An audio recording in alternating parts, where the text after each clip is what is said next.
Hi, എല്ലാവർക്കും നമസ്കാരം. Welcome back to my channel.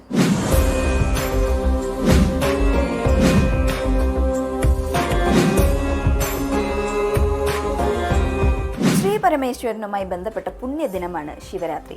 കുംഭമാസത്തിലെ കൃഷ്ണപക്ഷത്തിലെ 13-ാം രാത്രിയും 14-ാം പകലുമാണ് ശിവരാത്രി ആഘോഷിക്കുന്നത്. ശിവഭക്തർക്ക് ഏറ്റവും പ്രധാനപ്പെട്ട ഈ ദിവസത്തിൽ വ്രതശുദ്ധിയോടെ ഉപവാസം അനുഷ്ഠിക്കുന്നതും കൂവളത്തിന്റെ ഇലകൾ അർപ്പിച്ച് പൂജ ചെയ്യുന്നതും ഉറക്കമുളയ്ക്കുന്നതുമാണ് പ്രധാന ആചാരങ്ങൾ.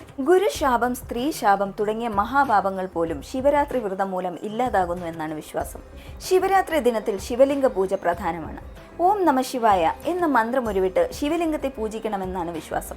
വ്രതം നോൽക്കുന്നവർ അതിരാവിലെ എഴുന്നേറ്റ് ചൂടുവെള്ളത്തിൽ കുളിക്കണം.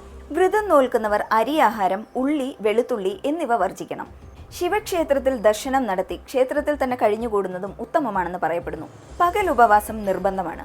സ്കന്ദപുരാണം, ലിംഗപുരാണം, പത്മപുരാണം എന്നിവയിലും ശിവരാത്രിയെക്കുറിച്ച് പരാമർശിക്കുന്നുണ്ട്. ശിവരാത്രി ദിവസം പിതൃക്കൾക്കായി ബലിതർപ്പണം നടത്തുന്നതും ഉത്തമമാണ്.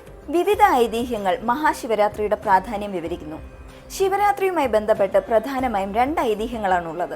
അതിൽ ആദ്യത്തേത് പാലാഴി മദനം നടത്തിയപ്പോൾ രൂപം കൊണ്ട കാളകൂട വിഷം ലോകരക്ഷാർത്ഥം ശ്രീ പരമേശ്വരൻ പാനം ചെയ്തതിനെ തുടർന്നുള്ളതാണ്.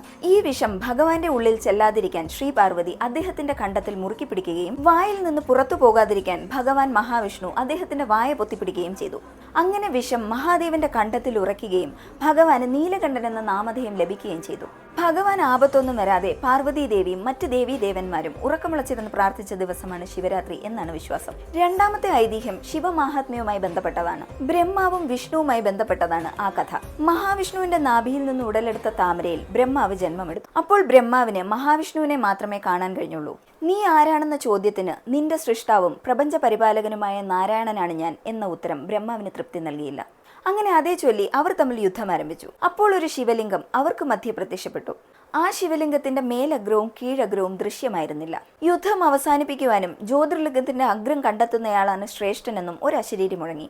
അഗ്രങ്ങൾ കണ്ടുപിടിക്കാൻ ബ്രഹ്മാവ് ജ്യോതിർലിംഗത്തിന്റെ മുകളിലേക്കും മഹാവിഷ്ണു താഴേക്കും സഞ്ചരിച്ചു. വളരെ പരിശ്രമിച്ചെങ്കിലും പരാജയപ്പെട്ട് രണ്ടുപേരും പൂർവ്വസ്ഥാനത്ത് തിരിച്ചെത്തി. അപ്പോൾ മഹാദേവൻ അവർക്ക് മുന്നിൽ പ്രത്യക്ഷപ്പെട്ട് തന്റെ പ്രാധാന്യത്തെ ബോധ്യപ്പെടുത്തി.